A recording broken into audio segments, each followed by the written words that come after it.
Umongameli Cyril Ramaphosa wenze intetho yakhe esebenzisa ubuxhakaxhaka be-internet.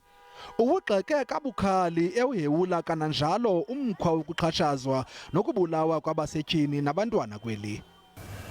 So long as this country's women and children live in fear from violence, we cannot regard ourselves as totally free. So long as women are being harassed, abused, beaten, raped and murdered, we cannot say we are a civilized society. Abusing women is not our tradition, nor is it our custom.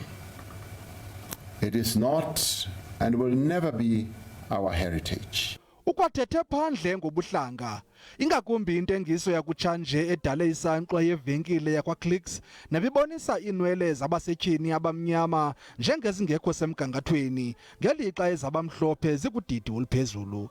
Umongameli uthi izenzo zobuhlanga azinandawo kulo Mzantsi Afrika mtsha. Ubhutye ngobubende esothulela umnqwazi ugqirha Esther Mahlangu, umama uMadosini kwakunye no-Oma Catherina Esau ngegalelo labo kwicandelo lezenkcubeko.